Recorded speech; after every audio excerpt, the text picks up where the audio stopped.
Hello guys, welcome back to our YouTube channel. दोस्तों, आज की वीडियो के साथ हम एक नई सीरीज शुरू करने जा रहे हैं। जैसे कि मैंने आपको बताया था, हमने एनआईएसएम सीरीज़ 5A के जितने भी चैप्टर्स हैं पूरे सिलेबस में उसकी एक प्लेलिस्ट बनाई हुई है। उसके अंदर हमने कवर करने की पूरी कोशिश की है।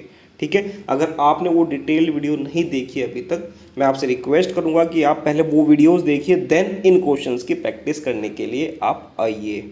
ठीक है, अगर आपके पास टाइम कम है, आपका 1-2 दिन में एग्जाम है, तो आप इन क्वेश्चंस की प्रैक्टिस कर सकते हैं। ठीक है, मैं यहाँ पे ट्राई करूँगा सिर्फ आपके साथ क्वेश्चन डिस्कस ना करूँ, साथ में उसका कॉन्सेप्ट भी करा दूँ। इसीलिए मैं चाहता हूँ कि मैं हर वीडियो में 10 क्वेश्चंस लेके चलूँ और वीडियो भी ज़्यादा लंबा ना हो, जिससे आपको पढ़ने में ईजी हो जाए। और मैं आपके साथ चाहता हूँ कि अप्रोक्स में जितने भी इम्पोर्टेंट क्वेश्चन है वो सब यहाँ पे डिस्कशन कर लूँ, जिसके लिए मैंने अप्रोक्स लिस्ट बनाई है 500 क्वेश्चंस की, जो मैं आपके साथ में यहाँ पर डिस्कशन करने वाला हूँ। ठीक है दोस्तों, स्टार्ट करते हैं हमारे पहले क्वेश्चन से। लेकिन उससे पहले मैं आपको एक चीज़ बता दूँ, अगर आपको हमारे थ्रू म्यूचुअल फंड डिस्ट्रीब्यूटर बनना है, वो भी फ्री ऑफ कॉस्ट, तो आप स्क्रीन के ऊपर दिए व्हाट्सएप नंबर पर हमें मैसेज कर सकते हैं, व्हाट्सएप कर सकते हैं। हम आपकी पूरी हेल्प करेंगे फ्री में म्यूचुअल फंड डिस्ट्रीब्यूटर बनने के लिए। लेकिन उसके लिए 2 रिक्वायरमेंट मैं आपको पहले ही बता देता हूँ, आप हमें व्हाट्सएप करो या फिर कॉल करो। उससे पहले मैं बता देता हूँ, हमारे यहाँ पे 2 रिक्वायरमेंट है जो मस्ट है। पहली, आपकी ग्रेजुएशन कंप्लीट होनी चाहिए, प्लस आपकी एज 22 ईयर्स या उससे ज़्यादा होनी चाहिए। अगर आपकी 2 रिक्वायरमेंट पूरी हो रही है तो आप हमें अभी व्हाट्सएप कीजिए। जो भी आपको नेक्स्ट अवेलेबल बैच होगा हम आपको दिला के आपका पूरा जो इसका प्रोसीजर है, आपकी free course plus free exam plus free ARN तक का कंप्लीट प्रोसीजर हम आपके साथ में कराएंगे। ठीक है दोस्तों, इसके लिए आपको किसी को भी 1 भी रुपया नहीं देना है। मैं आपको क्लियरली बता रहा हूँ, कहीं पे 1 रुपया भी आपको नहीं पे करना। ठीक है दोस्तों, चलिए अब ये वीडियो शुरू करते हैं। पहली वीडियो है, मैंने आपको ये बता दिया है। अब आगे देखते हैं इन 10 क्वेश्चंस में कितना मजा आएगा आपको। ठीक है, पहला क्वेश्चन जो कि मोस्ट रिपीटेड क्वेश्चन हम इसको बोल सकते हैं, मतलब जो हम सीरीज बना रहे हैं ना, मोस्ट रिपीटेड क्वेश्चंस की भी है, मोस्ट इंपॉर्टेंट क्वेश्चंस की भी है, आपके मॉक टेस्ट भी और आपकी प्रैक्टिस की भी है। ठीक है, पहला क्वेश्चन जो मोस्ट रिपीटेड क्वेश्चन है, क्या है क्वेश्चन आपका? पहला क्वेश्चन है आपका, a close ended mutual fund has a fixed. एक जो क्लोज एंडेड म्यूचुअल फंड होता है उसका फिक्स क्या होता है, मैंने आपको पहले भी बताया हुआ है, अगर आपने वो सीरीज देखी है तो, कि हमारे मेनली 2 तरह के म्यूचुअल फंड होते हैं, ओपन एंडेड, एक क्लोज एंडेड। ओपन एंडेड में हम म्यूचुअल फंड से कभी भी सेल और परचेज कर सकते हैं म्यूचुअल फंड्स को डायरेक्टली। लेकिन जो क्लोज एंडेड होते हैं उसमें एक फंड साइज आपका लिमिटेड होता है, जितना आपको AMC इशू कर देगी मार्केट में। देन उसके बाद अगर आपको वो फंड परचेज करना होगा तो आप स्टॉक एक्सचेंज के थ्रू परचेज कर सकते हो। तो इसलिए इस क्वेश्चन का आंसर क्या हुआ आपका? क्या हुआ बताइए? फंड साइज, ये आपके आंसर है। क्योंकि NAV आपकी कभी फिक्स नहीं हो सकती, क्योंकि ये प्राइस की मूवमेंट के साथ में फ्लक्चुएट होगी, तो ये आपकी फिक्स नहीं हो सकती। रेट ऑफ रिटर्न कभी फिक्स नहीं होता, और नंबर ऑफ डिस्ट्रीब्यूटर पर कोई कंट्रोल नहीं कर सकता। ठीक है दोस्तों, तो इसका आंसर क्या हुआ यहाँ पे? हमारा फंड साइज। ठीक है, चलिए इसका आंसर हो गया आपका फंड साइज। ये इसमें ज़्यादा अच्छा लगेगा ना, मैं आज जो इसको फर्स्ट टाइम यूज़ कर रहा हूँ, ये ज़्यादा अच्छा लगेगा ना। ऐसे करेंगे, इसको नोट डाउन कर सकते हो आप। ठीक है, चलिए अब नेक्स्ट क्वेश्चन की तरफ आते हैं। Second question, the maximum load that A fund can charge is determined by the. Maximum load का मतलब पता है आपको क्या होता है? मैक्सिमम लोड का मतलब होता है, अगर किसी भी म्यूचुअल फंड को बेचते टाइम जो चार्जेस लगते हैं, एक्सपेंस लगा सकती है एक AMC, वो मैक्सिमम कितना लगा सकती है। यानी कि एक इन्वेस्टर को जो पैसा म्यूचुअल फंड बेचने के बाद घट के मिलेगा, तो मैक्सिमम लोड वो कितना हो सकता है, उसको डिसाइड कौन करेगा? AMC नहीं कर सकती। क्यों नहीं कर सकती? क्योंकि अगर AMC करने लगी तो वो ज़्यादा से ज़्यादा करेगी, क्योंकि उसमें वो खर्चा उसको जस्टिफाई करना है कि ये खर्चा मैंने किया। वो ये तो ज़्यादा से ज़्यादा बताएगी, अपनी सैलरी बढ़ा के बता देगी, फंड मैनेजर कुछ भी कर देगी, तो इसलिए AMC का ये कंट्रोल नहीं है। ठीक है, सेबी नहीं करती, क्योंकि सेबी सिर्फ रेगुलेट करती है, इस तरह की कंट्रोलिंग नहीं करती। तो इसलिए इसका आंसर यहाँ पे क्या है, AMFI, association of mutual fund of India. ये काम AMFI का है कि वो जो लोड है वो मैक्सिमम कितना हो सकता है, ये जो परसेंटेज है ये AMFI बताती है। तो इसका आंसर यहाँ पे क्या हुआ दोस्तों, इसका आंसर हुआ हमारा AMFI। ठीक है, क्लियर क्लियर। आगे बढ़ो, थर्ड क्वेश्चन।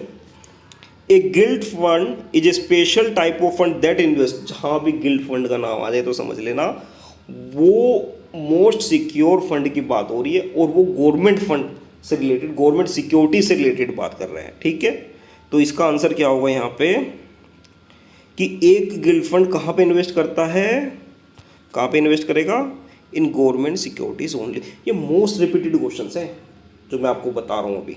ठीक है दोस्तों, तो इसलिए आपको ध्यान रखना है कि कहीं पे भी गिल्ड फंड आ जाए तो समझ लेना गिल्ड फंड इन्वेस्ट ही आपका गवर्नमेंट सिक्योरिटीज में करता है। चलो, question number 4, of the following types of the highest risk is associated with, किस फंड के साथ में हाईएस्ट रिस्क होता है। आपके AMC, जो AMC करते हैं, ये यहाँ पे ऑप्शन गलत दिया हुआ है, इन AMC, तो यानी कि ये वाला आंसर तो आपका नहीं है। ठीक है, गिल्ड फंड में रिस्क कम होता है क्योंकि वो गवर्नमेंट सिक्योरिटीज में इन्वेस्ट करते हैं। ठीक है, और डेब्ट फंड में भी रिस्क कम होता है क्योंकि वहाँ पे फिक्स रेट ऑफ रिटर्न आता है, कम आता है बट वो रिस्क फ्री होता है एक तरीके से। तो शॉर्ट टर्म सिक्योरिटीज जितनी भी होती है उनमें रिस्क सबसे ज़्यादा होता है। तो यहाँ पे आंसर आपका क्या हुआ, शॉर्ट टर्म सिक्योरिटीज। ठीक है दोस्तों, चलिए आगे बढ़ते हैं। The NAV of the mutual fund is always constant, keep growing up the study rate, fluctuate with the market price movements, can not go down at all. इसका मतलब क्या होता है, NAV कैसे निकलती है, यानी कि म्यूचुअल फंड ने जो उसके पास पैसा है उसने कहीं सिक्योरिटीज़ में इन्वेस्ट किया हुआ है। ठीक है, उन सिक्योरिटीज़, उन शेयर्स में जो रिटर्न आती है उसके बेस पे NAV फ्लक्चुएट करती है, अप डाउन होती है। तो इसका मतलब कांस्टेंट तो हो नहीं सकती है, तो यानी कि ये वाला आंसर नहीं है। और स्टडी रेट पे भी नहीं जा सकती क्योंकि मार्केट तो फिक्स है नहीं आपकी, तो ये फ्लक्चुएट होती है मार्केट की प्राइस मूवमेंट के अकॉर्डिंग। तो इसका आंसर हो गया C। क्लियर, चलो आगे बढ़ते हैं। An open ended mutual fund is one that has an option to invest in any kind of security. मैंने आपको शुरू में ही बताया था, पहला क्वेश्चन जब हम डिस्कशन कर रहे थे, ओपन एंडेड फंड वो फंड होता है जिसमें आप कभी भी सेल और परचेज कर सकते हो सिक्योरिटीज डायरेक्टली AMC के थ्रू। यानी कि यहाँ पे क्या है, unit available for sale and purchase all times. Clear, ये इसका आंसर हो गया आपका ये वाला B। ठीक है दोस्तों, चलो आगे बढ़ते हैं। The fix term plan series is, जो फिक्स टर्म प्लान होते हैं वो किसकी सीरीज होती है, वो म्यूचुअल फंड के अंदर नहीं होती, होती है बैंक की सीरीज। क्या होती है, ओपन एंडेड नहीं होगी, क्लोज एंडेड नहीं, क्योंकि ये तो म्यूचुअल फंड से रिलेटेड हो गई आपकी। कॉर्पोरेट बॉन्ड भी नहीं होते ये आपका होता है फिक्स टर्म बैंक डिपॉजिट। ठीक है, जिसको हम FD भी बोल सकते हैं। ठीक है दोस्तों, तो यानी कि इसका आंसर यहाँ पे क्या हुआ, आंसर B, ये वाला। चलो आगे बढ़ते हैं। An owner of preference share is given which of the following rights. Preference share क्या होते हैं, प्रेफरेंस शेयर वो शेयर्स होते हैं इक्विटी शेयर्स के अलावा जिनको फिक्स रेट ऑफ डिविडेंड मिलता है। प्रेफरेंस मिलती है डिविडेंड में, यानी इक्विटी वालों को बाद में मिलेगा, पहले प्रेफरेंस वाले को मिलेगा। ठीक है, इनके पास कोई वोटिंग राइट नहीं होते, तो इसलिए यहाँ पे क्या आंसर होना चाहिए इसका, राइट, इनमें वोटिंग राइट के तो नहीं होते, तो इसलिए ये वाला तो नहीं है। Fix dividend income from post tax profit, fix dividend income इनकी फिक्स होती है। ठीक है, voting right and unlimited dividend, unlimited नहीं होती, फिक्स रेट ऑफ डिविडेंड मिलता है इनको, जिस रेट पे ये होंगे उसी रेट पे मिलेगा। नो गारंटेड राइट्स, कोई गारंटेड नहीं, तो इसका आंसर क्या हुआ, B। ठीक है, अब कभी भी कोई भी क्वेश्चन करे तो आपकी सबसे पहली प्रायोरिटी होनी चाहिए कि इसमें बेस्ट आंसर क्या हो सकता है। ठीक है, कभी कभी आपको लगेगा दो चीज़ें ठीक है, दो आंसर मुझे ठीक लग रहे हैं, बट उसमें से जो बेस्ट होगा ना, जो ज़्यादा बेटर होगा, जो ज़्यादा चीज़ें कवर कर रहा होगा, उस चीज़ से रिलेटेड होगा, वो हमारा आंसर होगा। MCQ में हमेशा ध्यान रखना ये चीज़। ठीक है, चलो, market capitalization of a company is calculated by multiplying the number of outstanding shares by, अगर मार्केट कैपिटलाइजेशन की बात करें यानी कि मार्केट वैल्यू कितनी है उस कंपनी की, जितने शेयर्स हैं और मल्टीप्लाई किससे करेंगे, मार्केट प्राइस से। यानी जो मार्केट में मार्केट कैपिटलाइजेशन का मतलब होता है आज की डेट में इस कंपनी के सारे शेयर अगर मार्केट में बेच भी दे तो कितना पैसा मिल जाएगा, उसको बोलते हैं मार्केट कैपिटलाइजेशन।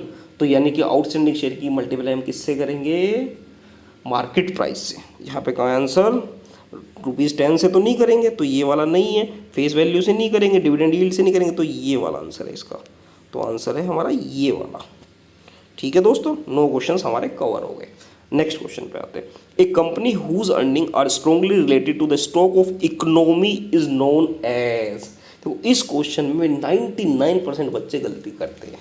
कैसे करते हैं, वो क्या काम करते हैं कि इकोनॉमी स्टॉक से रिलेटेड लिखा हो तो इकोनॉमी स्टॉक होगा, वो क्या सोचते हैं कि ये वाला आंसर होगा इसका, ठीक है, कि ये होगा। लेकिन इकोनॉमी स्टॉक क्या होता है कि अगर किसी कंपनी की 100% शेयर होल्डिंग है, कोई एक परसेंटेज, एक इकोनॉमिक वैल्यू अगर किसी ने शेयर परचेज किए हुए, हेल्ड किए हुए, तो उसको इकोनॉमिक स्टॉक बोला जाता है, इकोनॉमिक स्टॉक्स।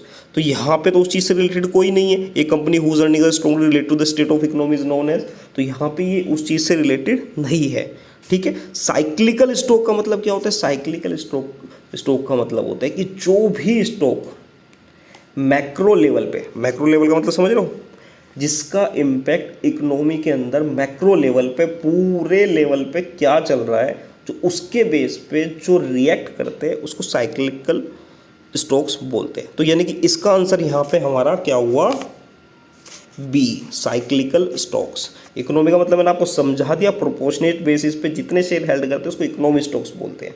साइक्लिकल क्या होता है, माइक्रो लेवल पे जो इम्पैक्ट आता है कि रिसेशन आ रहा है इकोनॉमी में, आपका बूम आ रहा है, या फिर क्या चल रहा है, वर्ल्ड वॉर चल रहा है, या फिर कोई ऐसी चीज़ है जिसका इम्पैक्ट मैक्रो लेवल पे पड़े, वो वाले स्टॉक साइक्लिकल स्टॉक्स होते हैं। वैल्यू स्टॉक कौन से होते हैं, जिनकी प्राइस वैल्यू तो कम है बट फंडामेंटल बहुत स्ट्रॉन्ग है, आने वाले टाइम में उनकी पोटेंशियल है कि वो बहुत आगे जाएंगे, लेकिन आज की डेट में रुपए कम है, उनकी प्राइसिंग कम है, तो उसको बोलते हैं वैल्यू स्टॉक्स। एक होते हैं ग्रोथ स्टॉक्स, जिनकी प्राइसिंग भी अच्छी है, फंडामेंटल बहुत स्ट्रॉन्ग है और उनके बढ़ने के बहुत चांस है, उनको बोलते हैं ग्रोथ स्टॉक्स। ठीक है, तो यहाँ पे आपके 10 क्वेश्चन कंप्लीट हुए। स्टार्ट करते हैं आपका 11th question. Dividend yield for a stock is. आप एक चीज़ हमेशा ध्यान रखना, जब भी यील्ड वाला क्वेश्चन आया आपका, dividend yield for a stock, आप ना फॉर्मूला ध्यान रखना। अगर डिविडेंड यील्ड होता है तो यानी कि यील्ड का मतलब होता है मार्केट प्राइस, यानी कि डिविडेंड को हम क्या बोलते हैं, डिविडेंड पर शेयर, यानी डीपीएस अपॉन एमपीएस। तो इसका फॉर्मूला क्या बनेगा, डीपीएस डिवाइडेड बाय एमपीएस। इसके अकॉर्डिंग देखो आंसर क्या होना चाहिए, डीपीएस अपॉन एमपीएस। अगर अर्निंग यील्ड पूछता तो वो ईपीएस अपॉन एमपीएस। तो यानी कि dividend per share, dividend per share to current market price, ये तो फॉर्मूला हो ना, ये तो मैंने आपको बताया कि DPS upon current market price को एमपीएस ही तो बोलते हैं, मार्केट प्राइस पर शेयर। ठीक है, क्लियर, ये क्वेश्चन आपको समझ में आ गया होगा। Next question, value stocks. मैंने आपको बताया था जिनकी वैल्यू कम होती है बट फंडामेंटल स्ट्रॉन्ग होते हैं। वैल्यू कम होने का मतलब क्या होता है कि प्राइस आज की डेट में कम है, इसको अंडर वैल्यू नहीं बोलेंगे, प्राइस आज कम है बट फंडामेंटल इतने स्ट्रॉन्ग है कि वो आगे जाके प्राइस बूस्ट करेगा। ठीक है, तो इसमें मोस्टली गलती क्या होती है, हम आंसर क्या समझते हैं, आर करंटली अंडर वैल्यूड, और ऐसे करने के बाद हमारा क्वेश्चन गलत हो जाता है। तो इसका एक्चुअल में आंसर क्या होना चाहिए, have high current dividend yield, यानी इसकी जो डिविडेंड की कैपेसिटी है उसकी मार्केट प्राइस के कंपेयर में हाई कैपेसिटी, यानी हाई डिविडेंड यील्ड है उसका। क्लियर, ये इसका आंसर है। Clear clear clear, okay. Next question, a change in key personnel especially the fund manager of an AMC does not necessitate a revision of the offer document. अगर कोई भी KMP में fund manager में change आएगा तो offer document revise करना पड़ेगा, तो इसलिए यहाँ पे ये आंसर हो जाएगा आपका फॉल्स। क्लियर क्लियर, आगे बढ़ो। The offer document need not to be revised if the management और the controlling interest in the AMC is changed, ये पूरा क्वेश्चन नहीं है। अगर हम इसका पूरा क्वेश्चन पढ़े तो the offer document need not to be revised if the management और the controlling interest in the AMC change. तो ये भी सेम वही बात है, अगर आपका मैनेजमेंट और कंट्रोलिंग इंटरेस्ट में अगर चेंज आएगा तो भी आपको ऑफर डॉक्यूमेंट रिवाइज करना पड़ेगा। ठीक है, तो इसलिए ये भी यहाँ पे आएगा फॉल्स। क्लियर, क्लियर, आगे बढ़ो। An AMC can not explain adverse variations between expenses estimate for the scheme on offer and actual expenses for the past scheme in financial newspaper, business channel, the offer document and AMFA newsletter। इसका answer क्या होगा? आप इस पहले बात तो question समझो, question क्या कहना चाह रहा है। एएमसी ने पास्ट स्कीम से रिलेटेड जो एक्सपेंसेस बताए थे उसमें कोई चेंज आया कि एक्चुअल एक्सपेंसेस जो बताए थे उससे भी कम है, यानी कि एक तरीके से एएमसी का पॉजिटिव साइड है कि हमने खर्चा बताया इतना था बट हुआ इतना है। तो इस चीज़ को वो कहाँ पे एक्सप्लेन नहीं कर सकता? न्यूज़पेपर में कर सकता है, कोई इसमें डाउट नहीं है। बिजनेस चैनल पे भी कर सकता है, कोई दिक्कत नहीं। ऑफर डॉक्यूमेंट में इस चीज़ को एक्सप्लेन कर सकता है अपनी पास्ट स्कीम के बारे में बता के, बट एएमएफआई के न्यूज़ लेटर में वो पास्ट स्कीम के बारे में नहीं बता सकता। तो इसलिए इसका आंसर हुआ एएमएफआई न्यूज़ लेटर। ठीक है, चलो next question. The offer document for a scheme should describe how the NAV of the scheme is to be computed. ठीक है, एनएवी कैसे कैलकुलेट करनी है ये आपको ऑफर डॉक्यूमेंट में बताना पड़ेगा। तो ये इसलिए आंसर आपका यहाँ पे होगा यस। ठीक है दादा, यहाँ पे आंसर क्या हुआ आपका? यस। क्लियर, आगे बढ़ो।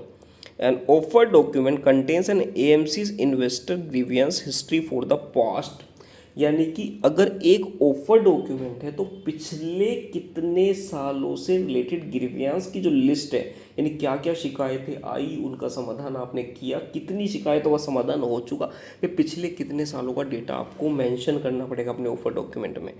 वो आपको मेंशन करना पड़ेगा पिछले 3 साल का। ठीक है, क्लियर, आगे बढ़ो। The functions and responsibilities of the sponsor, AMC, trustee and custodian of the mutual fund are listed in its, कहाँ होगा ये बताओ? ये होगा आपके ऑफर डॉक्यूमेंट में। ठीक है, ऑफर डॉक्यूमेंट में आपको ये सब चीज़ें बताना जरूरी है। ठीक है, क्योंकि जो आपका किम होता है वो स्कीम के बारे में शॉर्ट होता है। ठीक है, तो इसलिए ये वाली सब चीज़ें आपके ऑफर डॉक्यूमेंट में मेंशन होना जरूरी है। क्लियर, क्लियर, आगे बढ़ो। The following information about the constitution of the mutual fund is found in the both the offer document the key information memorandum. कौन कौन सी आपको इंफॉर्मेशन आपको दोनों में मिलेगी, यानी कि आपके ऑफर डॉक्यूमेंट में भी मिलेगी और की इन्फॉर्मेशन मेमोरेंडम में भी मिलेगी। क्या क्या होता है? जो बोर्ड ऑफ ट्रस्टीज और ये स्पॉन्सर, ये तो आपके सिर्फ ऑफर डॉक्यूमेंट में होते हैं, बट ये summary of trust deed provisions ये आपकी दोनों जगह मिलते हैं। ठीक है, क्लियर, तो इसका आंसर हुआ सी। चलो लास्ट क्वेश्चन इस वीडियो का।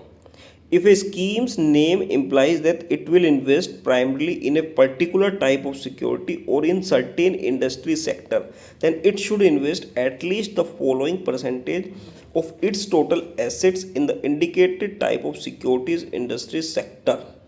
अगर किसी पर्टिकुलर सेक्टर से रिलेटेड म्यूचुअल फंड है तो मिनिमम कितने परसेंट वो उसी सेक्टर में खर्च करेगा, इन्वेस्ट करेगा। जैसे real estate fund sector fund है तो वो मिनिमम कितने परसेंटेज उसकी होनी चाहिए? इसका आंसर है आपका 65%। ठीक है दोस्तों।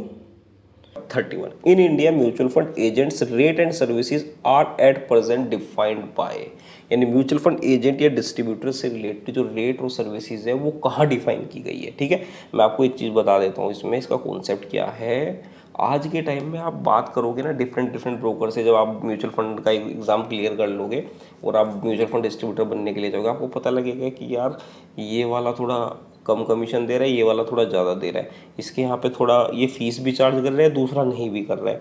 तो यानी कि सबके ना डिफरेंट डिफरेंट कन्वेंशन चल रहे हैं, डिफरेंट डिफरेंट प्रैक्टिस चल रही है। तो इसका मतलब ये है कि इसके रिगार्डिंग कोई लॉ तो बना हुआ नहीं है, ठीक है। और लॉ नहीं बना हुआ तो इसका मतलब ये नहीं कि कोई अनफेयर प्रैक्टिस हो रही है, बट हाँ इसका मतलब ये है कि सबकी चॉइस थोड़ी डिफरेंट है कि वो अपने अकॉर्डिंग चूज़ कर सकते हैं कि एजेंट्स के लिए क्या रेट रखना है, प्लस उनको सर्विसेज क्या क्या उनसे करानी है। तो इसका मतलब सेबी रूल्स एप्लीकेबल नहीं होगा, एएमएफए रूल एप्लीकेबल नहीं होगा, स्टॉक एक्सचेंज के बायलॉज एप्लीकेबल नहीं होंगे। तो यहाँ पे आंसर क्या आएगा आपका, कन्वेंशंस, ठीक है। चलिए अब आते हैं नेक्स्ट क्वेश्चन पे। The AMC of a mutual fund can not, यानी कि इनमें से एएमसी क्या नहीं कर सकती है। पहला, अंडरटेक एडवाइजरी सर्विसेज और फाइनेंशियल कंसल्टिंग, ये तो कर सकती है, तो कैन नॉट, तो ये तो आंसर यहाँ पे नहीं आएगा क्योंकि ये तो कर सकती है वो। चलो ठीक है। Can not invest the funds in government paper, वो तो कर सकती है, गवर्नमेंट पेपर में तो इन्वेस्ट कर सकती है। और यहाँ पे भी कैन नोट आ गया, प्लस यहाँ पे भी कैन नोट आ गया, तो यानी कि ये पॉजिटिव टर्म हो गई, ठीक है। तो ये भी आंसर गलत है। Act as a trustee of more than one mutual fund, यानी कि जो एएमसी है वो दो म्यूचुअल फंड की एक साथ ट्रस्टी नहीं हो सकती, ये बात सही है। तो इसका मतलब ये आंसर आपका ये वाला ठीक लग रहा है अभी। अब लास्ट वाला पढ़ते हैं, can not invest the funds in securities, नहीं नहीं ऐसा थोड़ी होगा, सिक्योरिटीज में तो इन्वेस्ट करेगी, तो इसलिए ये भी गलत है। तो आपका आंसर हुआ यहाँ पे सी, ठीक है दोस्तों। तो आपका आंसर हो गया यहाँ पे सी। Clear, clear. चलो आगे बढ़ते हैं। Which of the following are not true for equity link saving scheme, equity link saving scheme के लिए इनमें से क्या कथन गलत है। इक्विटी लिंक सेविंग स्कीम पता है आपको, जिसको मेनली आपको बोला जाता है टैक्स सेविंग स्कीम, ठीक है। जिसको भी टैक्स की डिडक्शन चाहिए होती है वो इस तरह की स्कीम में पैसा इन्वेस्ट करता है, जिसका लॉक इन पीरियड होता है आपका 3 साल का, ठीक है। Investors can claim an income tax rebate, yes ये बात सही है, ठीक है। और हमें तो निगेटिव पॉइंट बताना ना, तो ये वाली बात तो सही है। तो निगेटिव देखते हैं क्या, there are not specific restriction on investment objective for the fund managers, ये भी बात सही है, कोई रेस्ट्रिक्शन इतनी ज़्यादा नहीं है। There is a lock in period before investment be withdrawn, हाँ तो लॉक इन पीरियड तो होता है, मैं ऐसा बताया कि 3 साल का होता है। These funds can not invest in equity, नहीं ऐसा थोड़ी ना होता, इक्विटी में तो करेंगे वो पैसा इन्वेस्ट, तो ये वाला कथन गलत है। तो इसका आंसर क्या हुआ हमारा, डी, ठीक है भैया। चलो आगे बढ़ो। Question number 34, which of the following is not true for index funds, index fund के लिए कौन सा कथन गलत है, यानी सही नहीं है। These funds invest in the shares that constitute a specific index, हाँ तो स्पेसिफिक इंडेक्स में पैसा इन्वेस्ट करते हैं, ये कथन सही है। हमें गलत ढूंढना है ना यहाँ पे, हमें ढूंढना है यहाँ पे गलत कौन सा है, तो ये सही है। The investment in shares in the same proportion as in the index, यानी इंडेक्स के अंदर जो प्रोपोर्शन बताया हुआ है उस प्रोपोर्शनेट में वो पैसा इन्वेस्ट होता है स्कीम में, तो ये भी सही है। These fund take only the overall market risk, यानी ओवरऑल जो इंडेक्स बनता है वो इसी के अकॉर्डिंग बनता है कि उसमें ओवरऑल जितना मार्केट के अंदर रिस्क है वो सब कवर हो जाए उस इंडेक्स के अंदर, ठीक है। चलो, these funds are not divert, नहीं ऐसा नहीं है, डाइवर्सिफिकेशन तो होती है आपके इंडेक्स फंड में, तो इसलिए इसका आंसर ये वाला आएगा यहाँ पे, यानी कि आंसर नंबर, यहाँ पे कौन सा आंसर आएगा आपका, डी, ठीक है। क्लियर, चलो आगे बढ़ते हैं। Question number 35, transfer agents of a mutual fund are not responsible for, transfer agent किस चीज़ के लिए रिस्पॉन्सिबल नहीं होते, issuing and redeeming units of the mutual fund, ये तो करना पड़ता है ट्रांसफर एजेंट्स को, तो ये वाला तो सही है। अपडेटिंग इन्वेस्टर रिकॉर्ड्स, ये भी करना पड़ता है। प्रिपेयरिंग ट्रांसफर, ये भी करना पड़ता है। Investing the funds in the security, ये नहीं करते वो, तो इसलिए इसका आंसर होगा ये काम किसका है, ये काम है हमारे फंड मैनेजर का, ठीक है जी, डन। चलो आगे बढ़ो। A transfer in the management of a close-ended scheme does not require the consent of, अगर close-ended स्कीम के अंदर मैनेजमेंट के अंदर कोई चेंज है तो उसमें किसकी कंसेंट की रिक्वायरमेंट नहीं है, किसकी कंसेंट की नहीं, यूनिट होल्डर की तो चाहिएगी, ट्रस्टीज की भी चाहिए होती है, सेबी की भी चाहिए होती है, एएमसी की नहीं चाहिए, क्योंकि एएमसी ही तो ये चेंज लेके आना चाह रहा है तो उसकी कंसेंट नहीं चाहिए। ठीक है, okay done. Question number 37, the fund sponsor has to contribute, जो फंड स्पॉन्सर होता है जिसने वो फंड बनाया है, यानी कि फंड स्पॉन्सर, तो उसको कितना कंट्रीब्यूशन करना चाहिए। ऐसा नहीं कि सारा पैसा पब्लिक का लगा दो, आप खुद बन के बैठ गए हो फंड स्पॉन्सर और आप अपना 1 रुपया भी नहीं लगा रहे, ऐसा नहीं है। तो यानी कि फंड स्पॉन्सर को मिनिमम 40% एएमसी की नेटवर्थ में लगाना पड़ता है। तो इसका आंसर होगा आंसर सी। क्लियर, आगे बढ़ो। A change in the following key people does not materially impact the performance of the fund, इनमें से किसी एक के चेंज से कोई ज़्यादा फर्क नहीं पड़ेगा। किसके, बताओ इनमें से कौन होगा। देखो इसमें क्या किया हुआ है, आपने कोई एक फंड बना दिया, उसमें ऑलरेडी पैसा इन्वेस्टेड है, ठीक है। तो अगर आप जब फंड इशू करते हो तब तो आपके फंड मैनेजर का रोल होता है कि वो फंड मैनेजर कैसा है, उसके बेसिस पे लोग डिसाइड करते हैं कि इस स्कीम को लेना चाहिए या नहीं। लेकिन जब ऑलरेडी किसी स्कीम में पैसा इन्वेस्ट हो चुका है तो उसके अंदर जो परफॉर्मेंस आती है वो डिपेंड करती है उन स्टॉक्स पे जो उस स्कीम में स्टॉक्स है। ऐसा नहीं है कि फंड मैनेजर अच्छा है तो अच्छी इन्वेस्ट रिटर्न आएगी, फंड मैनेजर बेकार है तो हल्का है तो हल्की रिटर्न आएगा, ऐसा कुछ नहीं है। तो इसलिए इसमें यहाँ पर आएगा आपका आंसर फंड मैनेजर। ठीक है, क्लियर। अब फंड स्पॉन्सर ही चेंज हो जाए तो मैटेरियल इम्पैक्ट आ सकता है, क्योंकि वो अपना फंड निकालेगा तो फंड कम होगा, तो उस सिचुएशन में इम्पैक्ट आ जाएगा। ट्रस्टी चेंज हो गए तब भी आ जाएगा, ठीक है। क्योंकि ट्रस्टी कर मान के चलो टाटा जैसा ट्रस्टी है आपका कोई, ठीक है, और उसने किसी एक फंड से पैसा निकाल लिया तो पता लग गया मार्केट में कि टाटा ने उस फंड से पैसा निकाला है, उस फंड में उस कंपनी में पैसा इन्वेस्ट हो रखा था, तो ऑटोमेटिकली उन शेयर्स में गिरावट आनी शुरू हो जाएगी कि टाटा ने अगर पैसा निकाला तो कुछ ना कुछ गड़बड़ होगी उन शेयर्स में। तो इसलिए ये चीज़ें भी इम्पैक्ट करती है, ठीक है, क्लियर। आगे बढ़ो। Question number 39, a self regulatory organisation can regulate, जो सेल्फ रेगुलेटरी ऑर्गेनाइजेशन होती है वो किसको रेगुलेट कर सकती है, वो अपने आप को ही कर सकती है, क्योंकि वो सेल्फ रेगुलेटरी है ना। ऐसा तो है नहीं कि वो मार्केट में सबको कर लेगी, नहीं, सबको नहीं करेगी, ठीक है। और वो भी limited, only its own member in limited way, उसका भी लिमिटेड वे है, यानी कि आप बियॉन्ड लो जाके काम कर रहे हो, आप ये चाह रहे हो कि मैं ही भगवान बन गया, अहम ब्रह्मास्मि, ऐसा नहीं होगा, ठीक है, क्लियर, इन ए लिमिटेड वे, ये बात ध्यान रखना।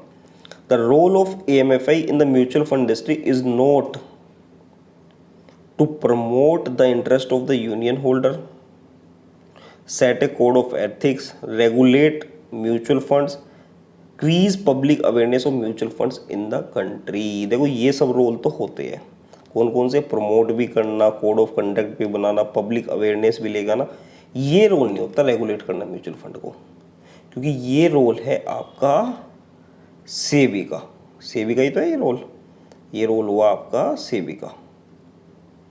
क्लियर, क्लियर ना। चलो अब आपको क्वेश्चन कंप्लीट हो गए 40 तक।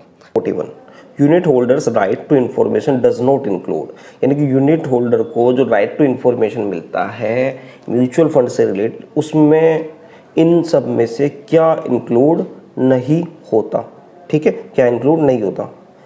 Obtaining from the trustee any information having an adverse effect on their investment, यानी कि ट्रस्टी से वो चीज़ें मांगना जिसका उसकी इन्वेस्टमेंट पे एडवर्स यानी कि उल्टा कुछ इफेक्ट हो सकता है, यानी निगेटिव इम्पैक्ट हो सकता है, ये सब चीज़ें तो मांग सकता है, ठीक है, ये तो उसका राइट है। हमें इसमें सर्च करने की क्या राइट नहीं है। Receiving of a copy of the annual financial statement, annual financial statement भी वो लेगा, ठीक है। Inspecting major documents of a fund, ये भी मांगेगा वो, ये भी मांग सकता है, ये भी उसका राइट है।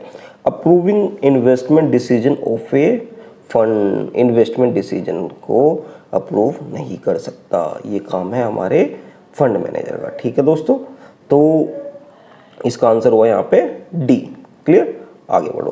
Question number 42, if an investor fail to claim his redemption proceed within 3 years he can claim the proceeds at, अगर किसी की रिडेम्पशन आ चुकी है किसी फंड की और वो उसको क्लेम नहीं कर रहा 3 साल के अंदर, तो उसके बाद जब उसको क्लेम करेगा, ऐसा नहीं है कि उसको पैसा बढ़ के मिलेगा। जैसे कि आपने एफडी अगर बैंक में छोड़ दी 3 साल की हुई है, 5 साल के बाद लेने जाओगे तो वहाँ पे पैसा बढ़ के मिल जाता है, क्योंकि जितने टाइम आपका पैसा इन्वेस्ट रहता है वहाँ पे, तो उतने एक्स्ट्रा पीरियड का भी आपको इंटरेस्ट मिल जाता है। लेकिन यहाँ पे आपको मिलेगा एट पार, ठीक है।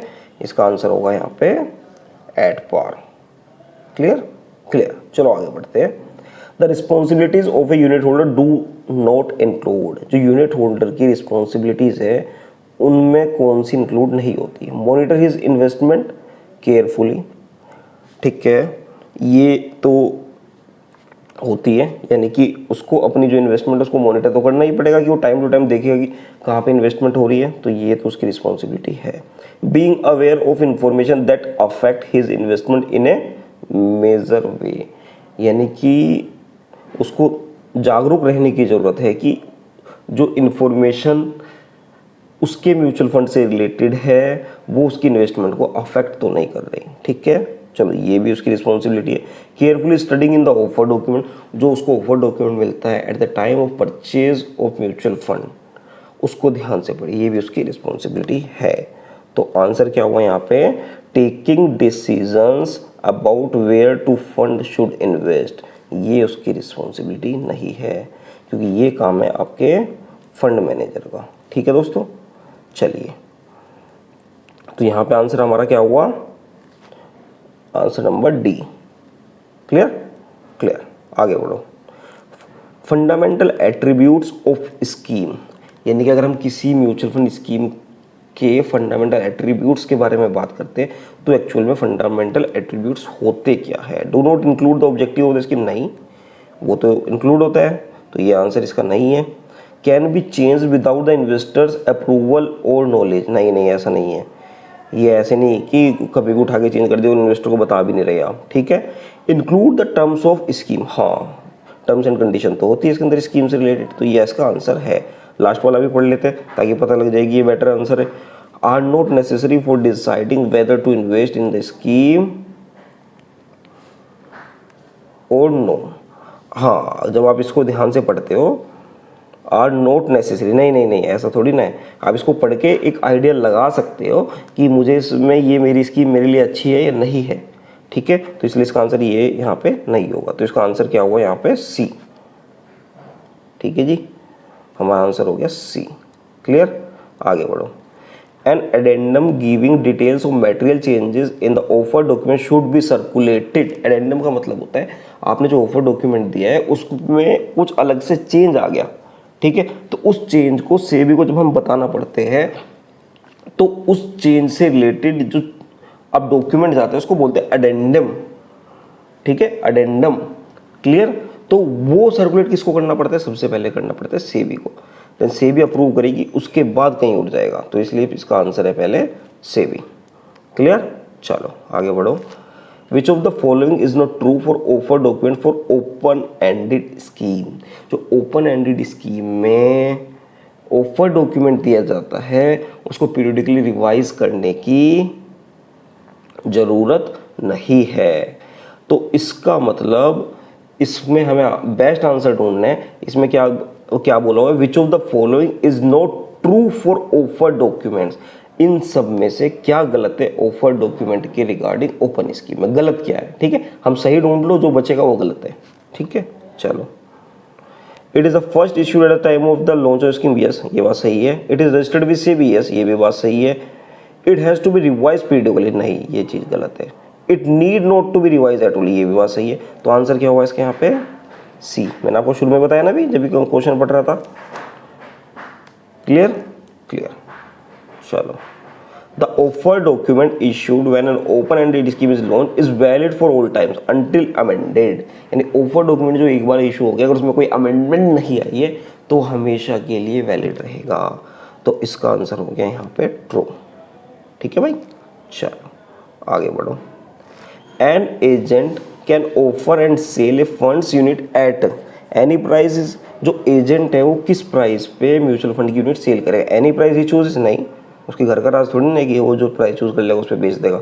ए price based on demand for that fund, नहीं, डिमांड सप्लाई का खेल तो है ही नहीं इसमें। A price determined by the competition among agents, नहीं, ऐसा इससे भी कोई लिंक नहीं है इसका। The public offering price currently in effect, यानी आज की डेट में क्या पब्लिक ऑफरिंग प्राइस है उसके बेसिस पे म्यूचुअल फंड यूनिट सेल होगी। तो आंसर होगा इसका D. A mutual fund value their investment, जो म्यूचुअल फंड के अंदर जो इन्वेस्टमेंट हुई है उसको वैल्यू किया जाता है मार्केट प्राइस पे।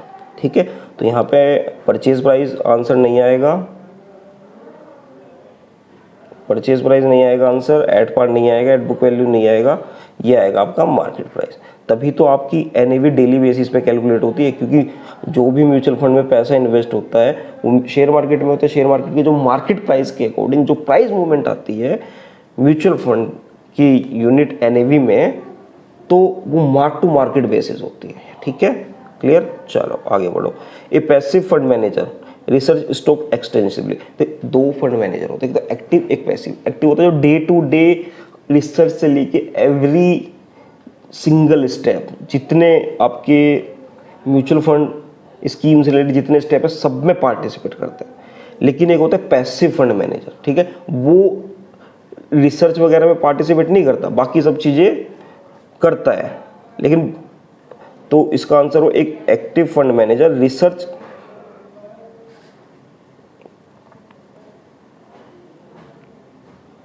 नहीं ये क्या, नहीं नहीं नहीं, ये नेगेटिव क्वेश्चन नहीं है,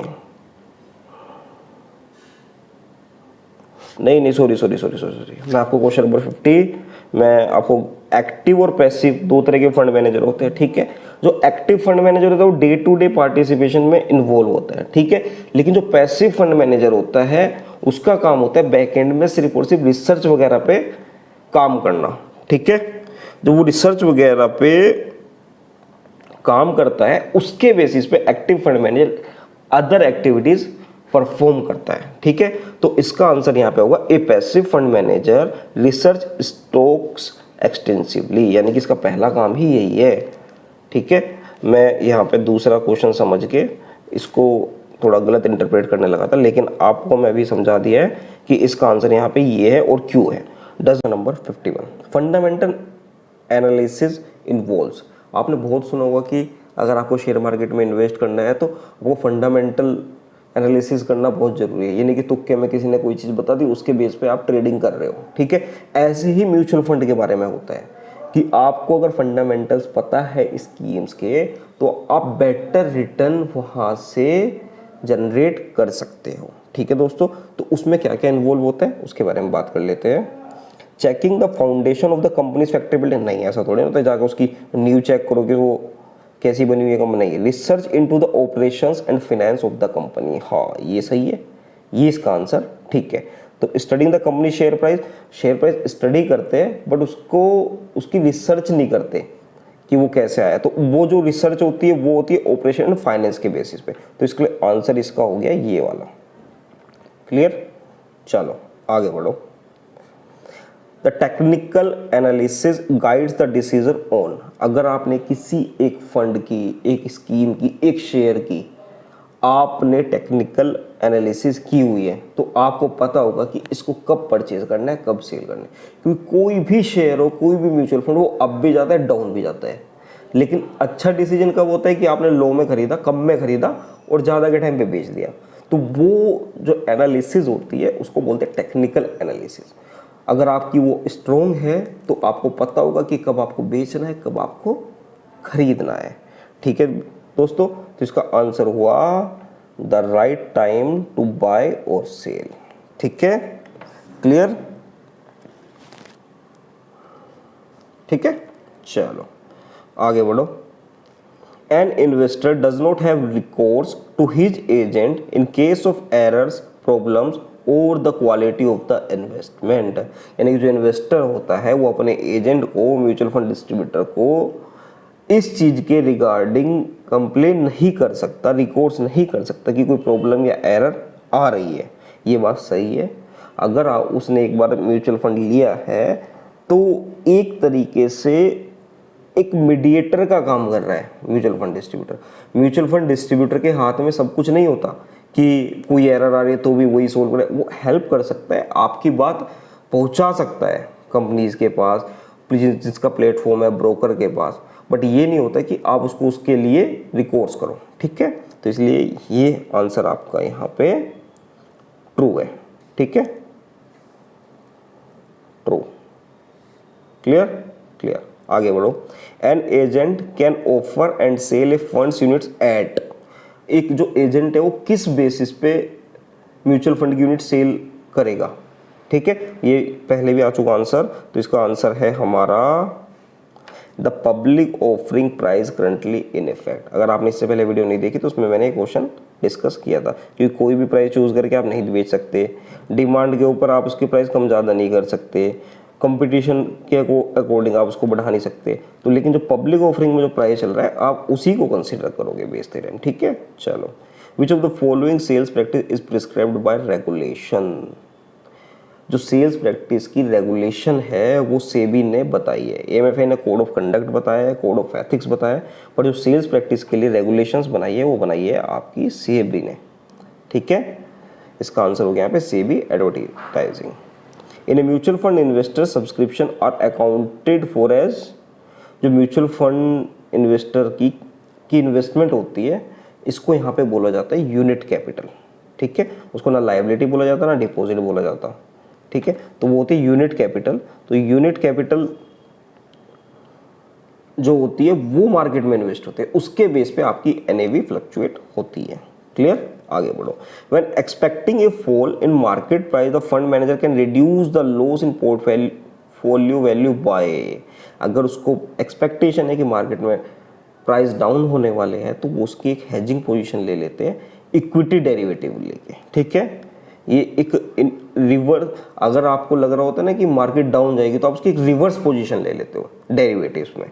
ठीक है, तो उससे आपकी रिस्क की हेजिंग हो जाती है और आपका रिस्क मतलब जितना आपका एक्सपेक्टेड लॉस था वो वहां से रिकवर होके आपके पोर्टफोलियो पे ज़्यादा इम्पैक्ट नहीं आता। ठीक है, क्लियर, आगे बढ़ो। Derivatives can not be based on market index. नहीं, ऐसा थोड़ी ना है, तो डेरिवेटिव है वो मार्केट इंडेक्स के बेस पे तो काम करते हैं, तो ये आंसर आपका फॉल्स है। ठीक है, चलो अब है नेक्स्ट। द डेब्ट securities bought at a discount to their face value are generally. जो फेस वैल्यू से डिस्काउंट रेटेड पे खरीदे जाते हैं उनको बोलता जाता है जीरो कूपन बॉन्ड, क्योंकि वो मान के चलो 100 रुपये का आपने डेब्ट सिक्योरिटी 70 रुपये में बेच दी तो 30 रुपये आपकी रिटर्न हो गई। ठीक है, इस पे लाइफ टाइम कोई इंटरेस्ट नहीं मिलता, जो आपको शुरू में मिल चुका, मतलब हाँ रिडीम करोगे तो एट पार पे जाएगा, तो इसलिए उसका नाम है यहाँ पे जीरो कूपन बॉन्ड्स। ठीक है, as per SEBI's requirement each scheme of a mutual fund should have a different fund manager. Yes, हर म्यूचुअल फंड स्कीम के लिए एक डिफरेंट फंड मैनेजर होना चाहिए। ठीक है, आई होप आपको वीडियो पसंद आएगी। वीडियो पसंद आई वीडियो को लाइक करें और हमारे चैनल को सब्सक्राइब करें। Thank you so much. Question number 61, commercial paper is issued by corporate bodies. ये आप सभी को पता होगा, अगर आपने अपना चैप्टर पढ़ा होगा सही से ध्यान से, तो जो कॉमर्शियल पेपर होता है वो कॉर्पोरेट बॉडीज इशू करती है। ठीक है, जो कॉर्पोरेट बॉडीज इशू करती है आपका कॉमर्शियल पेपर, तो वो किस लिए होता है? वो अपनी short term working capital requirement को पूरा करने के लिए इशू किया जाता है। वो लॉन्ग टर्म के लिए नहीं, तो क्योंकि उसकी टाइम ड्यूरेशन फिक्स होती है, कभी 6 महीने का भी हो सकता है, कभी 1 साल का भी, कभी 2 साल का भी हो सकता है, और लॉन्ग टर्म वाली एसेट होती है आपके 3 साल से ज़्यादा की। तो कॉमर्शियल पेपर्स के थ्रू जो पैसा आता है उसको शॉर्ट टर्म के लिए ही यूज़ किया जाता है। ठीक है दोस्तों, तो इसका आंसर हो गया है यहाँ पर आपका to meet short term working capital requirements. Clear, clear. चलिए आगे बढ़े। In the wholesale debt market, the largest proportion of trading is seen in। जो होलसेल डेप्ट मार्केट होती है, जहाँ पे बड़े बड़े जो इन्वेस्टर होते हैं जो अपना पोर्टफोलियो क्रिएट करते हैं म्यूचुअल फंड डेप्ट से रिलेटेड, उसमें सबसे ज़्यादा सिक्योरिटीज़ कौन सी मिलती है, जो सेफेस्ट होगी वो सबसे ज़्यादा मिलेगी। सेफेस्ट कौन सी होती है? सेफेस्ट कौन सी होती है? Government securities. तो यहाँ पे आंसर हो गया आपका गवर्नमेंट सिक्योरिटीज़। ठीक है दोस्तों, चलिए next question. The yield on treasury bill is determined by. तो ट्रेजरी बिल पे जो यील्ड आता है, जो स्प्रेड आता है, जो रिटर्न होती है, जो प्रॉफिट का प्रपोर्शन होता है, या फिर जो आपको इंटरेस्ट मिलना होता है, वो कैसे डिसाइड होता है? अगर कोई टी बिल या ट्रेजरी बिल लेगा तो वो कैसे डिसाइड करेंगे? इसको गवर्नमेंट ऑफ इंडिया डिसाइड करेगी, स्टेट गवर्नमेंट करेगी, फ्लोटिंग रेट होगा, क्या होगा? उसकी लगती है ऑक्शन। वो ऑक्शन के बाद डिसाइड होता है कि उसके ऊपर यील्ड क्या होगा। तो यहाँ पे आपका आंसर हो गया ऑक्शन। ठीक है दोस्तों, तो next question. The coupon of a डेप्ट सिक्योरिटी रेफर्स टू। जो कूपन लिखा होता है ना, कूपन, कूपन का मतलब होता है इंटरेस्ट, या जीरो कूपन बॉन्ड, यानी जीरो इंटरेस्ट बॉन्ड। ठीक है, 12% कूपन बॉन्ड, 12% इंटरेस्ट, यानी कि उसके ऊपर 12% इंटरेस्ट है का जो रेट, जो इंटरेस्ट का रेट है वो 12% है। तो यहाँ पे आपका आंसर होगा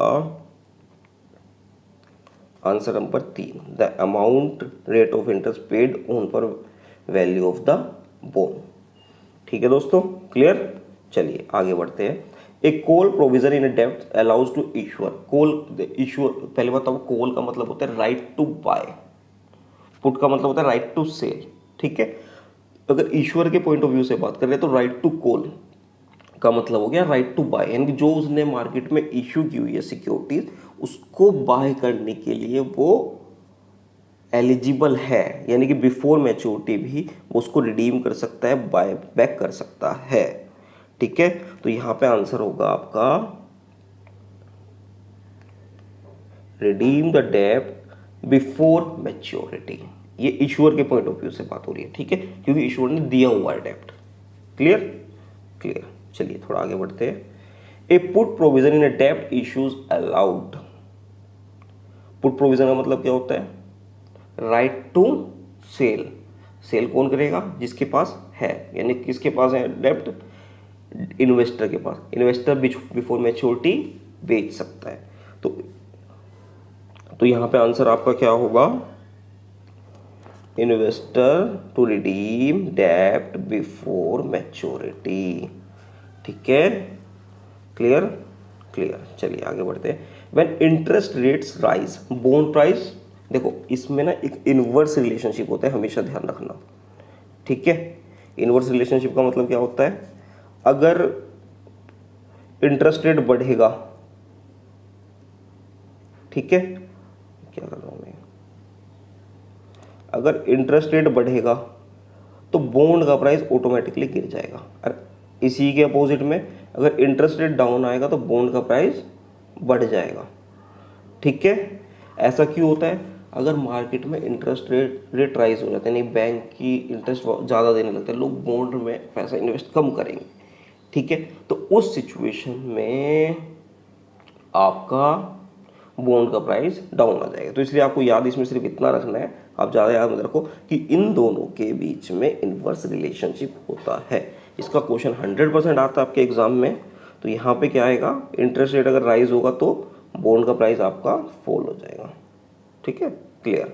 आगे बढ़ो। It may not be possible to reinvest interest received at the same rate as principal, this is known as, यानी कि अगर किसी एक बॉन्ड की 3 साल की मैच्योरिटी है, 1 साल के अंदर 12% का इंटरेस्ट रेट है, और जिसने वो बॉन्ड इशू किया है वो उसको मार्केट में दोबारा री इन्वेस्ट करने जा रहा है, तो वो ज़रूरी नहीं है कि वो उतनी ही रेट ऑफ इंटरेस्ट उस टाइम पे भी मिल जाए जितना प्रिंसिपल पे eight the time of issue था।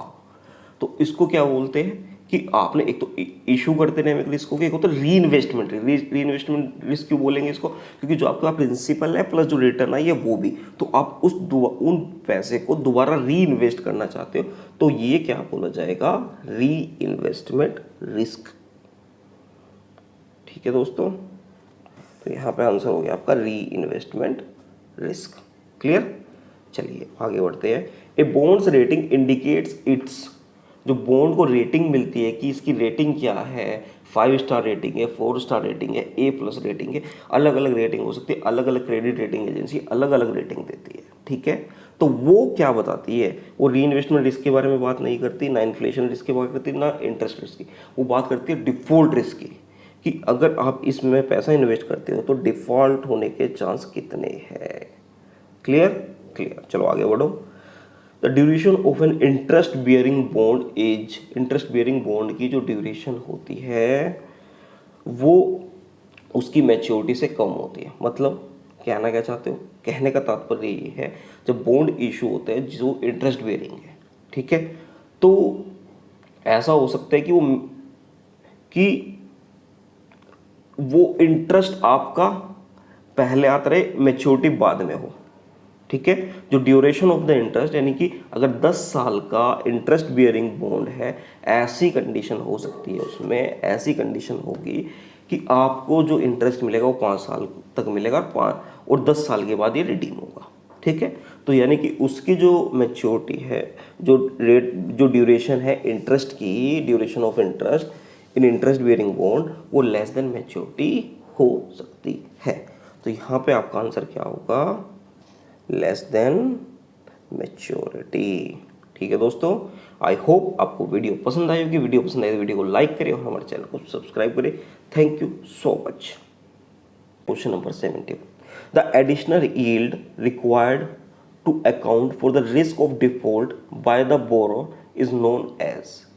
जो एडिशनल यील्ड लिया जाता है उसके नॉर्मल यील्ड से, वो किस सिचुएशन में लिया जाता है, वो तब लिया जाता है जब प्राइस फ्लक्चुएशन निगेटिव इम्पैक्ट कर रही हो। मतलब कि आपने यील्ड जमा किया 10 रुपये का और आपका वो यील्ड आपके लॉस से सेट ऑफ होने लग रहा है, तो वो यील्ड बढ़ा देते हैं ताकि आपके डिफ़ॉल्ट के चांस कम हो जाए, यानी कि आप उसको पे कर सको, ठीक है।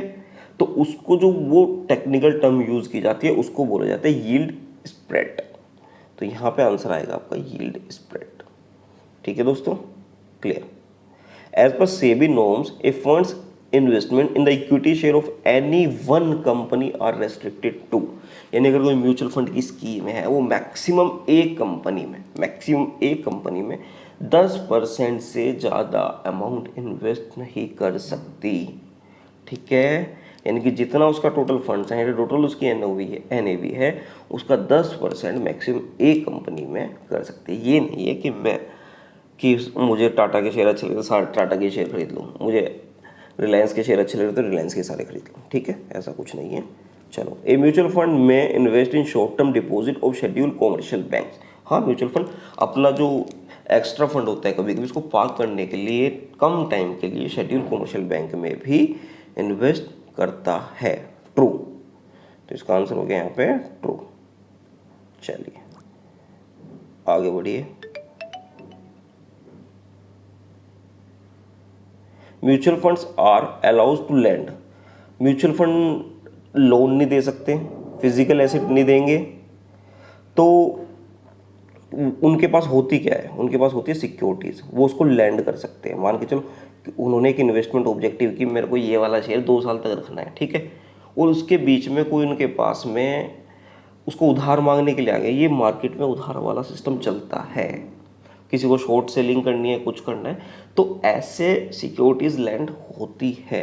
तो म्यूचुअल फंड सिक्योरिटीज़ को लैंड कर सकते हैं जो उन्होंने ली हुई है, ठीक है, अगर उनकी इन्वेस्टमेंट ऑब्जेक्टिव के अकॉर्डिंग उनको लेटर यानी बाद में कभी उसको बेचना हो, मैच्योर कराना हो, तो उस टाइम के लिए उसको वो लैंड कर सकते हैं, यानी उधार दे सकते हैं, ठीक है। चलिए, which of the following measures are not taken by SEBI for protecting investors of mutual fund, इनमें से कौन से मेजर्स सेबी नहीं लेती म्यूचुअल फंड के जो इन्वेस्टर है उनके इंटरेस्ट को प्रोटेक्ट करने के लिए? क्या क्या नहीं लेती, पहले देख लेते हैं क्या नहीं लेती, ठीक है।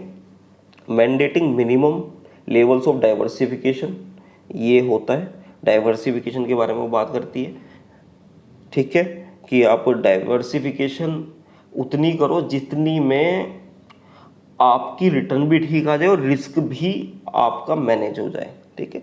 Insuring that the funds are not use to favour if a few companies, ऐसा नहीं होना चाहिए कि आप इन्वेस्टर के पॉइंट ऑफ व्यू से नहीं सोच रहे, कंपनी के पॉइंट ऑफ व्यू से सोच रहे हो कि इनका पैसा इन्वेस्ट हो जाएगा, ठीक है, ऐसा नहीं सोचना चाहिए, ठीक है। Tracking the security that each fund has invested in, securities कभी ट्रैक नहीं करती कि उसमें क्या चल रहा है, तो ये नहीं करती, तो आंसर आपका आएगा सी, ठीक है। डी भी देख लेते हैं कि डी सही कैसे, insuring that the funds are invested approved securities only, हाँ ये तो है बात, तो ठीक है, तो आंसर हमारा यहाँ पे हो गया सी, ठीक है दोस्तों। चलो question number 76, the difference between NAV change and total return as measure of fund performance is,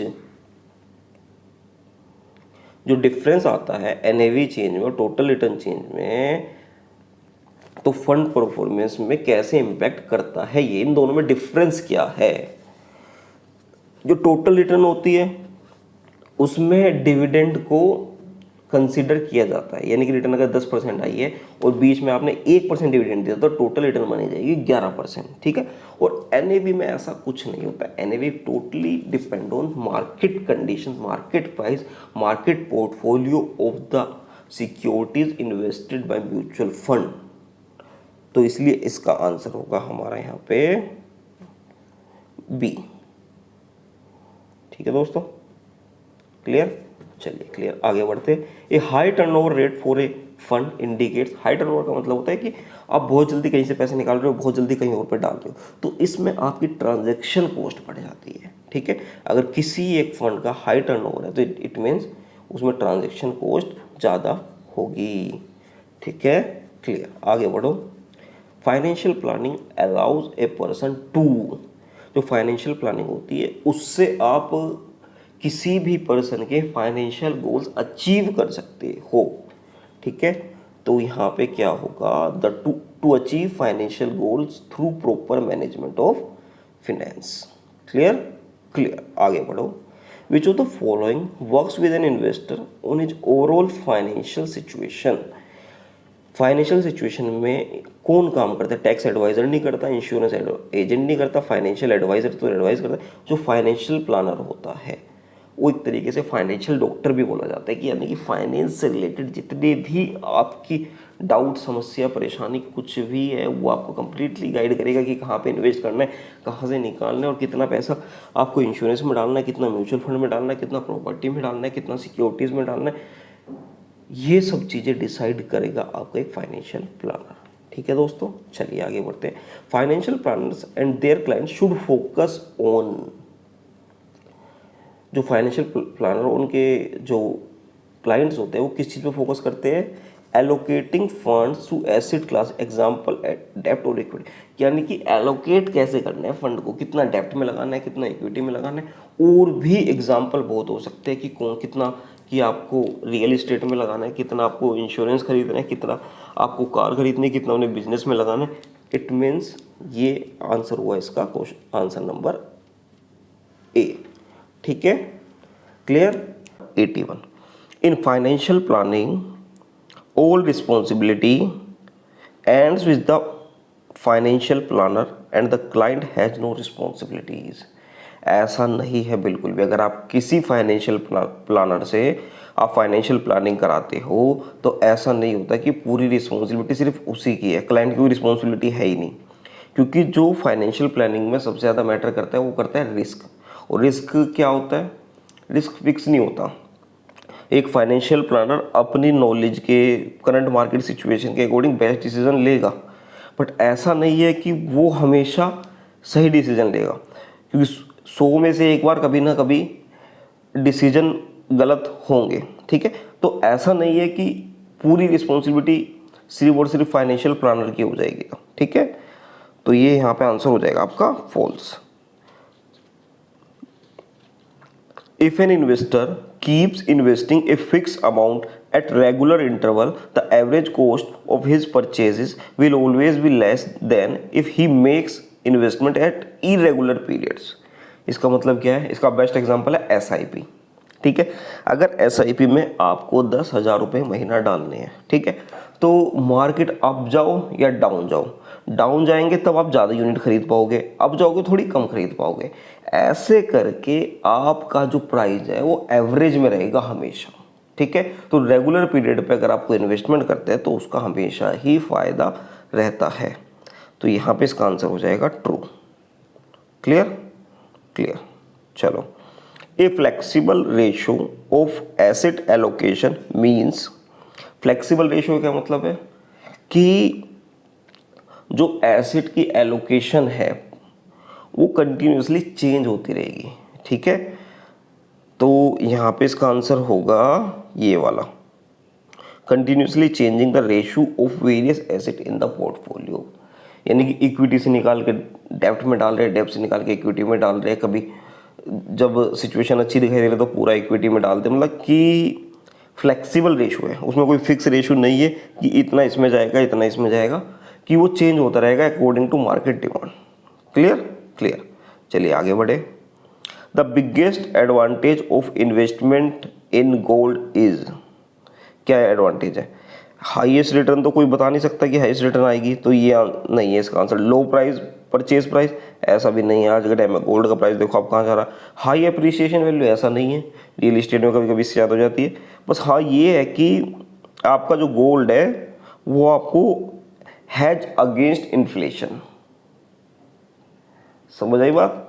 inflation से हैज कर देता है आपकी करंट पोजीशन को, ठीक है दोस्तों। चलिए आगे बढ़ो। There is no contractual guarantee for repayment of principal और interest there to an investor. किसी भी सिक्योरिटी में नहीं होती, किसी भी, ना तो बैंक डिपॉजिट में होती, ना डेब्ट फंड में होती, ना सिक्योर्ड डिवेंचर में होती। इसका मतलब हो गया ऑल ऑफ द अबव। कोई कॉन्ट्रेक्चुअल गारंटी नहीं है, ठीक है। रिटर्न का प्रॉमिस होता है बैंक डिपॉजिट में, बट कॉन्ट्रेक्चुअल गारंटी नहीं है। ये नहीं कि आप इसके लिए जाके कोर्ट में केस कर दोगे कि कॉन्ट्रैक्ट एक्स का केस हो रहा है, ये वो मेरे को लड़ना है कि इन्होंने मेरे को बोला था कि इतने रिटर्न आएगी और आई नहीं, ठीक है। क्योंकि उसके अंदर भी बहुत सारे क्लोज ऐसे होते हैं जो आपका लिखा होता है टर्म्स एंड कंडीशन अप्लाइज, उसमें आप फॉलो जाओगे, ठीक है। तो आपका किसी में भी कॉन्ट्रेक्चुअल गारंटी नहीं होती, आपको ये याद रखना है। चलो आगे बढ़ो। Gold and real estate are attractive investment options in high inflation economies. सही बात है। अगर मार्केट में हाई इन्फ्लेशन है और मार्केट बढ़ रही है डे बाय डे, यानी कि आज गोल्ड का प्राइस 55,000 है, कल 60,000 हो जाएगा, फिर परसों 65 होगा, तो उस सिचुएशन में आपके रियल इस्टेट के पैसे भी ऐसे ही बढ़ते हैं।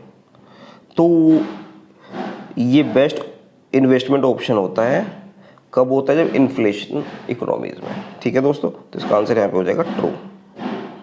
Clear clear. आगे बढ़ो। Direct investment in stock market can be better option than investing through mutual fund if the investor. देखो क्या होता है, म्यूचुअल फंड भी अल्टीमेटली कैपिटल मार्केट में ही पैसा लगाता है, ठीक है। वो बेटर ऑप्शन कब होगा? जो आपके पास लार्ज तो कैपिटल होगी, आपके पास नॉलेज भी और रिसोर्सेज भी है रिसर्च के लिए, ठीक है दोस्तों। तो इसका आंसर यहाँ पे क्या होगा बताइए पहले आपको मैंने सारी चीज़ें बता दी, तो इसलिए आंसर होगा आपका answer number B, has large capital, knowledge and resources for research. Clear. चलो क्लियर। आगे बढ़ो। The risk tolerance of an investor is independent of, जो रिस्क टॉलरेंस है, देखो इसमें लिखा हुआ है, वर्ड यूज हुआ है इंडिपेंडेंट। अगर ये डिपेंडेंट पूछता तो इंडिपेंडेंट वर्ड यूज, डिपेंडेंट पूछता तो रिस्क टॉलरेंस आ जाता आपका आंसर ये वाला कि उसकी एज पे डिपेंड करता है, उसकी इनकम पे डिपेंड करता है, उसकी जॉब सिक्योरिटी पे। लेकिन यहाँ पे इंडिपेंडेंट की बात हो रही है, तो यानी कि उसकी रिस्क टॉलरेंस कैपेसिटी अलग चीज़ है और मार्केट की मूवमेंट अलग चीज़ है। तो इंडिपेंडेंट वर्ड यूज होने से आपका आंसर हो गया ये, द स्टॉक मार्केट मूवमेंट, ठीक है। अगर ये पूछता risk tolerance of an investor is depends upon, ठीक है, तो फिर ये वाले क्राइटेरिया में फॉलो होता है, एज, इनकम, जॉब सिक्योरिटी, ठीक है। ठीक है आगे बढ़ो। Volatility of an equity fund portfolio is independent of the, बताओ।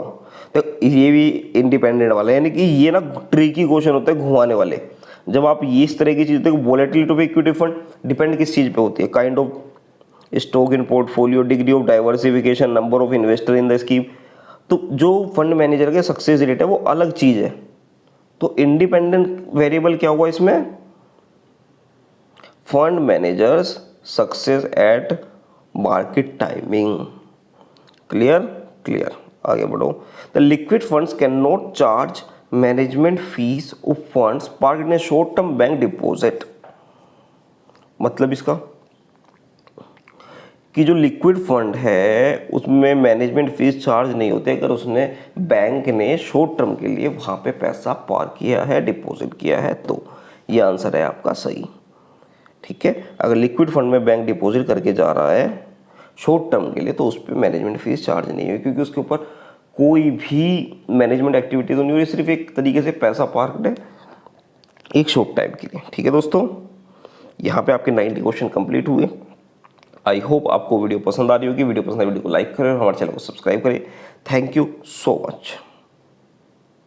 Question number 91, are overseas corporate bodies allowed to invest in mutual fund. ये मैं आपको पहले बता चुका हूँ कि जो ओवरसीज बॉडीज यानी फॉरेन कंपनीज होती है वो भी इंडियन म्यूचुअल फंड में इन्वेस्ट कर सकती है। ठीक है, तो इसका आंसर है यहाँ पे यस। क्लियर, चलो। एसटीटी चार्ज ऑन, एसटीटी क्या होता है, सिक्योरिटीज ट्रांजैक्शन टैक्स। वो कब लगता है, अगर आपकी इक्विटी शेयर्स की ट्रेडिंग है तब भी लगता है। डेरिवेटिव में क्या होता है, डेरिवेटिव में भी इक्विटी से रिलेटेड ट्रेडिंग होती है उसमें भी लगता है। इक्विटी म्यूचुअल फंड में भी इक्विटी तो इसलिए उसमें भी लगता है। तो इसका आंसर होगा ऑल ऑफ द अबव। ठीक है दोस्तों, तो यहाँ पे आपका आंसर हो गया ऑल ऑफ द अबव। ठीक है, क्लियर, आगे बढ़ो। SEBI has put A stop on charging the scheme. क्या चार्ज करना छोड़ दिया, एग्जिट लोड अभी भी लगता है। ठीक है, रिकरिंग एक्सपेंसेस अभी भी लगते हैं, सीडीएससी अब भी लगते हैं। अभी सेबी ने जो चार्ज हटा दिया है ताकि इन्वेस्टर इजीली एंट्री ले सके म्यूचुअल फंड में। ठीक है, तो एंट्री लोड नहीं है अभी। ठीक है, तो इसका आंसर होगा यहाँ पे entry load. SIP is a good investment strategy because, क्यों है SIP गुड इन्वेस्टमेंट स्ट्रेटेजी, क्यों है, क्योंकि इसमें मैंने इससे पहले वीडियो में आपको बताया था इसमें एवरेज हो जाता है। ठीक है, मार्केट के उतार चढ़ाव में आपकी जो इन्वेस्टमेंट है वो एवरेज पे चलती है। अगर आपने ज़्यादा पैसे में खरीदी हुई, मार्केट बाद में डाउन आ गए तो आपको हर महीने खरीदनी है, तो आप ज़्यादा यूनिट परचेज कर पाओगे, तो इसलिए वो हमेशा एवरेज होके चलेगी। तो इसका आंसर यहाँ पे होगा इट ऑफर्स बेनिफिट्स ऑफ रूपी कॉस्ट एवरेजिंग। ठीक है, तो आंसर हो गया ये वाला। क्लियर क्लियर, आगे बढ़ो। Time stamping arrangement is must at. Time stamping क्या होती है कि आपने किस टाइम पे कोई चीज़ रिसीव की उसकी टाइम स्टैंप लगाना उसी टाइम की। ठीक है, तो एनएवी कैलकुलेट करने के लिए कि किस टाइम पे आपके पास में एक इन्वेस्टर का पैसा आया है तो आपको कौन सी एनएवी कैलकुलेट करनी है, तो उस केस में आपको टाइम स्टैंपिंग लगानी होती है। तो ये कहाँ पे होनी चाहिए, कहाँ पे लगनी चाहिए, डिस्ट्रीब्यूटर के ऑफिस में नहीं होनी चाहिए क्योंकि उसके बाद में एएमसी तक पैसा जाने में टाइम लगता है। बैंक डिस्ट्रीब्यूटर ब्रांच में नहीं होनी चाहिए, एएमसी में नहीं होनी चाहिए। ये ऑफिस ऑफ एक्सेप्टेंस, जहाँ पे आपने office declared as point of acceptance बनाया हुआ है, वहाँ पर, समझ रहे हो, वहाँ पर आपको रिक्वायरमेंट होगी। क्लियर क्लियर, ये वाला ना। ठीक है, अब आगे बढ़ो। Offering for repurchase constant amounts worth of units at regular interval basis is called। इसका मतलब क्या होता है, offering for repurchase constant amount worth of units at regular interval basis is called। जैसे SIP में आप एक रेगुलर पीरियड पे अब पैसा इन्वेस्ट करते हो, यानी कि आपकी पॉकेट से पैसा जाता है, सिस्टमेटिक इन्वेस्टमेंट प्लान, ऐसे ही म्यूचुअल फंड में ऐसी बहुत सी स्कीम है जहाँ पे आप एक लमसम पैसा लगाओ, जो उसकी रिटर्न है वो आपको एक, जैसे आपकी SIP कटती है ना, ऐसे आपको एज ए रिटर्न में हर महीने मिलनी शुरू हो जाएगी। उसको बोलते हैं सिस्टमेटिक विड्रॉल प्लान, यानी कि SWP। ठीक है, क्लियर क्लियर। चलो आगे बढ़ो। In case of liquid fund investment less than 3 month old which return would be calculated. कैसे कैलकुलेट करेंगे उनकी रिटर्न? अगर लिक्विड फंड है तो उसके 3 मंथ से नीचे में है तो उसका कैसे करेंगे? Total return, absolute return, simple return नहीं करेंगे, उसका CAGR निकालेंगे। CAGR क्या होता है? Compounding annualised growth rate. ठीक है, कि इस स्कीम में आपको एक्चुअल में कंपाउंडिंग के हिसाब से एनुअलाइज रेट ऑफ रिटर्न कितना मिला। ठीक है, ऐसा हो सकता है कि पहले महीने में आपका 2% प्लस में जा रहा हो, अगले महीने में 2% माइनस हो, तो CAGR होगा एक तरीके से 0। आपका 5% प्लस में गया, 2% निगेटिव में गया, तो आपका 3% हो गया CAGR। ठीक है, इस तरीके से compounding annualise growth rate calculate होता है। क्लियर? क्लियर। आगे बढ़ो। In case of equity fund, if fund has higher allocation to cash in bullish market, the performance is likely to। अगर इक्विटी फंड है और आपने हायर एलोकेशन कर दिया कैश का, यानी कैश में आपका हायर एलोकेशन है, यानी कि आपने उसको मार्केट में पैसे को निकाला ही नहीं और बुलिश मार्केट चल रही है, बुलिश मार्केट मतलब मार्केट उठ रही है। ठीक है, तो परफॉर्मेंस क्या होगी? जो आपने बेंचमार्क सेट किया उससे कम हो जाएगी, क्योंकि आपने उसको पैसे को इन्वेस्ट तो किया नहीं। तो आंसर यहाँ पे क्या होगा? Be worse than benchmark return. Clear? Clear. चलो आगे बढ़ो। CRISIL is indicator for higher safety in debenture is. ये ना अपनी रेटिंग देते कि कौन सा फंड कैसा है, तो इनकी रेटिंग चलती है जैसे कि क्रिसिल की होती है AAA, AA, A, BBB, BBB, ऐसे करके। अगर AAA है तो बेस्ट, AA है तो उससे थोड़ा कम बेटर, A में फिर गुड, ऐसे करके उनकी रेटिंग चलती है। तो हाईएस्ट सेफ्टी वाली रेटिंग क्या हुई? क्रिसिल की AAA। ठीक है, वहाँ पे ऐसे नहीं चलता कि हाई, गुड या P, ऐसी कोई रेटिंग नहीं है। तो आंसर हुआ AAA। While evaluating return for an index fund across a peer group, which of the following is more important? अगर आप किसी peer group की परफॉर्मेंस आपको कैलकुलेट करनी है तो सबसे ज़्यादा मोस्ट इम्पोर्टेंट क्या है? क्या इम्पोर्टेंट है? Tracking error. ठीक है, ट्रैकिंग एरर क्या होता है? आपने एक बेंचमार्क सेट किया, वो उससे कितनी आनी चाहिए, एक्चुअल में कितनी आ रही है, उन दोनों के डिफरेंस को बोलते जाता है ट्रैकिंग एरर। ठीक है, तो यहाँ पे आपका आंसर हुआ tracking error. Clear? Clear. I hope आपको वीडियोस अच्छी लग रही है। वीडियो को अच्छी लग रही है तो वीडियो को लाइक करें, हमारे चैनल को सब्सक्राइब करें। Thank you so much.